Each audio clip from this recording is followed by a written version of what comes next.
Hello and welcome back. Today I'm in Spain and I am going to be talking about the things that I love right now.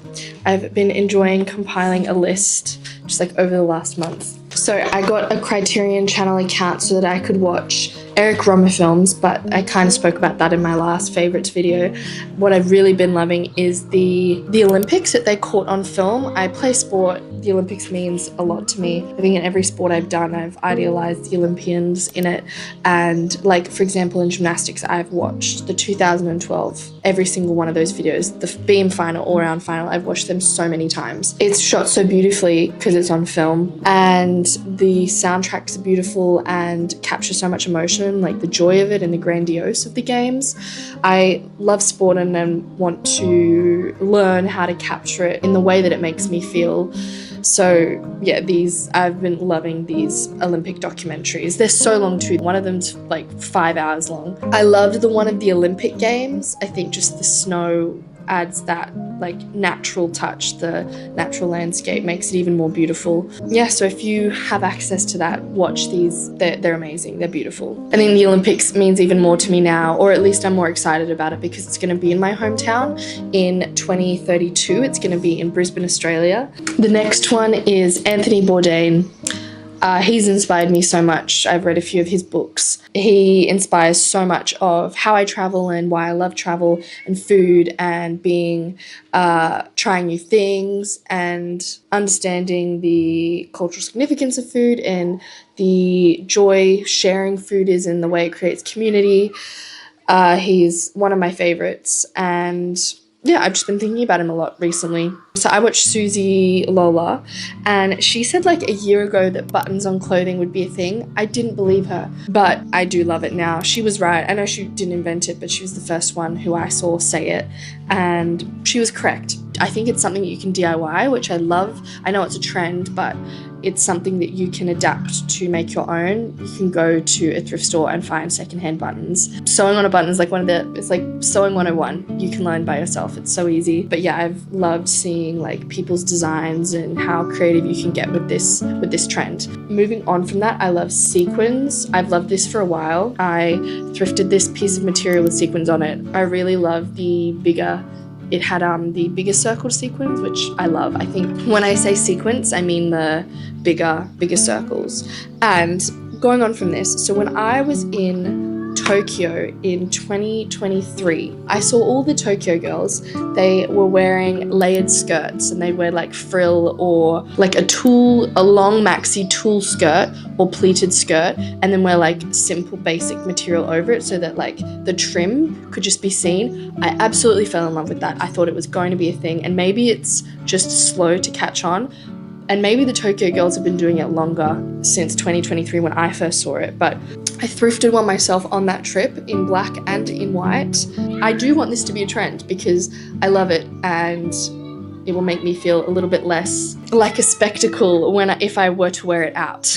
Another nostalgic thing that I've been watching a lot recently, but also not different to normal, is Pride and Prejudice 2005 version. It's been getting a lot more traction recently because I think it's either the 20 or 25 year anniversary of the film. My mum would watch this over and over again when I was really young.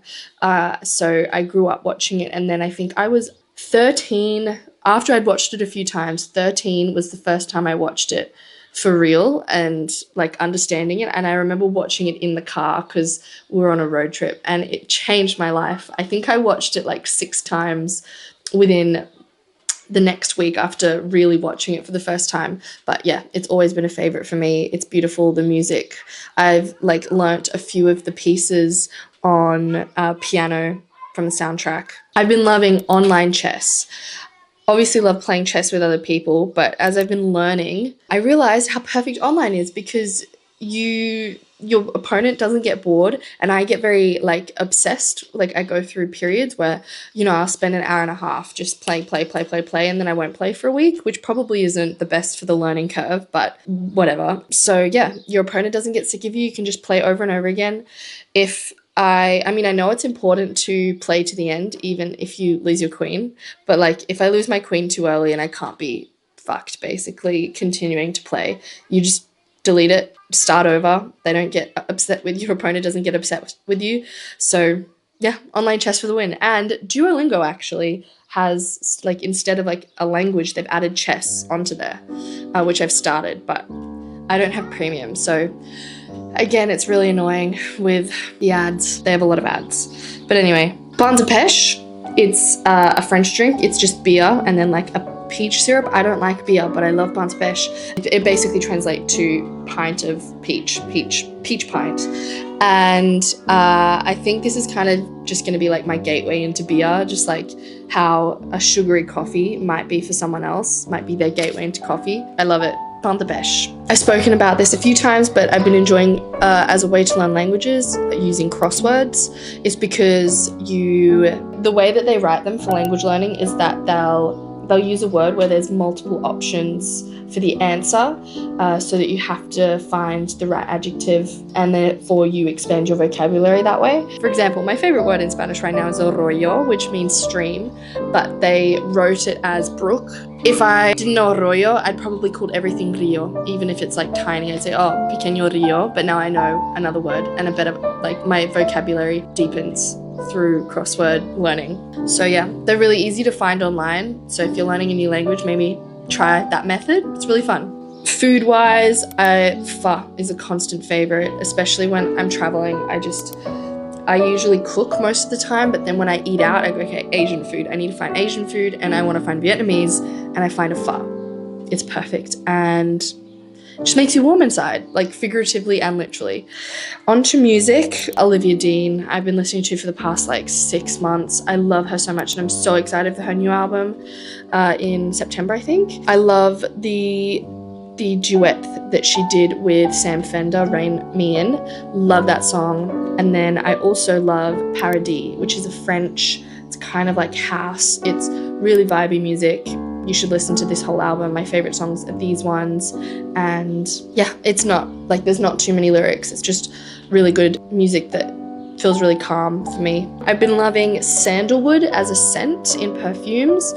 I don't really care what brand it is. I think a very popular one that I've only got the like travel size is the Santal 33 by Le Labo, which I know is really popular. That's more of an expensive one.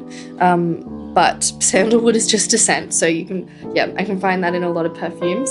Other thing I've been loving, UV2 Sun.